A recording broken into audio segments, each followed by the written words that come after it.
Hello tout le monde, je vous retrouve aujourd'hui dans une nouvelle vidéo. Aujourd'hui on va faire un attrape-rêve façon scrap. Donc cette idée me provient tout simplement de ma collègue qui en a réalisé un dans le même style pour le magasin. Et donc je me suis dit que ça serait cool de vous montrer. Donc bien sûr le lien du blog de ma collègue sera en partie plus information. Et c'est parti! Donc vous allez voir, c'est très simple, on va utiliser du papier. Donc moi j'ai utilisé la nouvelle collection Soulcars parce que ça s'apprêtait très bien à ce projet. Mais vous utilisez le papier que vous souhaitez. Donc là je vous montre d'un petit peu plus près un petit peu toutes les feuilles. Donc elles sont vraiment géniales et elles sont vraiment dans l'esprit attrape-rêve. C'est pour ça que ma collègue avait décidé de prendre ce papier pour réaliser cet attrape-rêve. Et j'ai trouvé l'idée juste magnifique. Donc je ne l'ai pas fait tout à fait comme elle.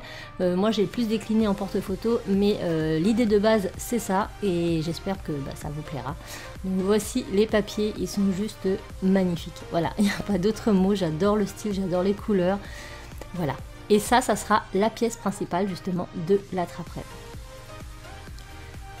Donc on va commencer tout de suite en prenant ce fameux rond et on va venir faire un cercle beaucoup plus grand sur du carton mousse ou du carton. Donc pour ça j'avais pas de compas assez grand.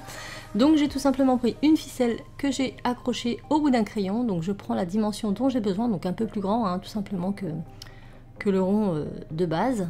Et voilà, là j'ai ma dimension. Maintenant je vais venir reporter ça sur le carton mousse. Donc vous allez voir que mon cercle il n'est pas du tout droit, mais ce n'est pas grave. C'est principalement pour avoir la base, puisqu'après ce cercle nous ne le verrons plus. Donc je fais un petit point au milieu de mon carton et hop, je trace un premier cercle qui va être tout tordu, mais franchement ça n'a aucune importance, vous verrez qu'on ne voit rien. Ensuite, une fois que c'est fait, je viens faire un écartement un peu plus grand de quelques centimètres et j'en fais un second. Comme ceci. Donc il faut bien tendre la ficelle si vous voulez que votre rond soit parfait, mais comme je vous le dis encore, c'est pas très grave, vous allez voir. Donc une fois que c'est fini, je vais venir découper tout simplement ce cercle avec mon scalpel, d'où l'intérêt de prendre un carton mousse parce que vous allez voir que ça se découpe comme du beurre, c'est vraiment très simple et beaucoup moins compliqué que du carton. Donc je fais le premier comme ça et ensuite je vais évider le centre. Et je vais donc garder uniquement l'anneau.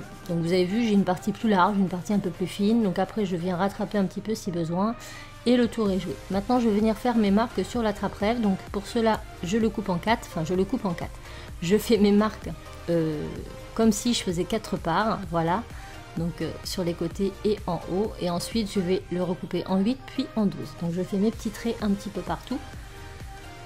Comme ceci. Donc après, c'est pas forcément... Enfin, moi, j'ai pas vraiment été précise dans les dimensions. Je me suis pas vraiment pris la tête. Et finalement, une fois que c'est fait, ça ne se voit absolument pas. Puisqu'il y aura les ficelles. Donc voilà, on le coupe en 4, on le coupe en 8, on le coupe en 12. C'est pas plus compliqué. Une fois qu'on aura terminé cette étape, eh bien, on va venir faire nos petits trous. Donc soit vous comptez, vous êtes minutieux. Mais moi, tous ces petits triangles me donnaient mal à la tête. Donc j'ai un petit peu fait à l'œil. Voilà, tout simplement. Voilà, maintenant que c'est fait, je vais venir prendre un outil à percer. Vous pouvez prendre une perforatrice, mais je trouvais que le trou était beaucoup trop gros. Donc j'ai d'abord pris un outil à percer et à tous les endroits où j'ai fait un petit trait, dans le triangle, je viens faire un petit trou. Maintenant, je viens prendre de la ficelle que je plie en deux et je prends la mesure. Donc je place mon cercle bien au centre de mon anneau et ensuite je prends mes dimensions et je vais couper autant de ficelles qu'il y a de trous.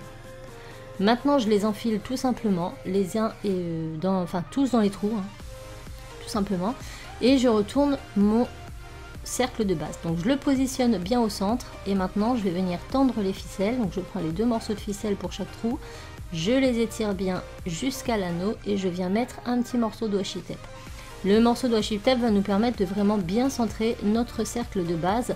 Donc si jamais vous voyez qu'il y a un côté qui est plus tendu que l'autre, et bien vous défaites et vous refaites de l'autre côté. Voilà, le washi tape s'enlève très bien, donc ça nous permet vraiment de bien le centrer avant de le coller. Une fois que tout est centré comme il faut, et ben on enlève un morceau de washi tape, on met un petit point de colle. Donc moi j'ai utilisé beaucoup de colle chaude pour ce tuto, c'est beaucoup plus rapide et plus pratique. Et hop, je viens poser ma ficelle et puis ensuite je viens remettre un petit point de colle sur le dessus et je fais ça pour toutes les petites ficelles. Donc c'est un peu long mais c'est pas dur du tout. Voilà, c'est un projet qui est quand même long, il m'a fallu 3 bonnes heures au total, le temps de découper tous les papiers, de coller toutes les ficelles, etc. mais c'est vraiment à portée de tous. C'est vraiment pas compliqué à faire, vous allez voir. Et le résultat, il est trop magnifique.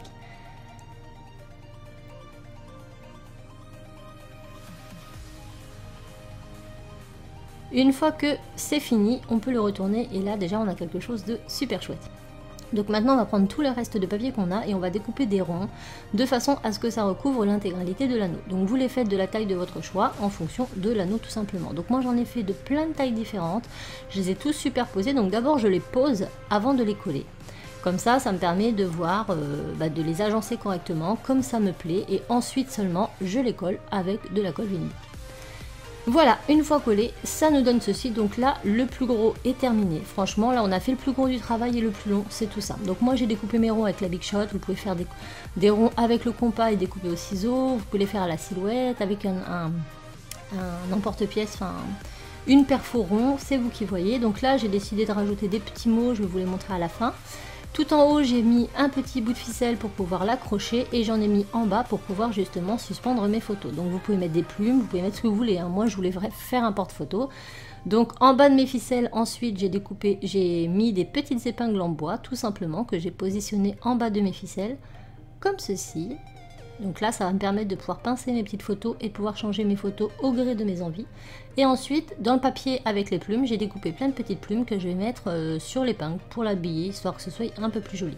Mais là encore, vous mettez ce que vous voulez. C'est vraiment parce que j'ai utilisé ces papiers, je voulais vous montrer avec ces papiers, mais vous faites comme vous voulez.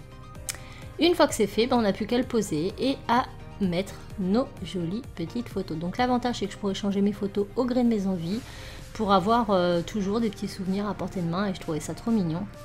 Donc je vous montre d'un peu plus près le résultat final que j'aime vraiment beaucoup. Donc vous voyez, j'ai mis des petites inscriptions, je vous les montre un peu plus près après.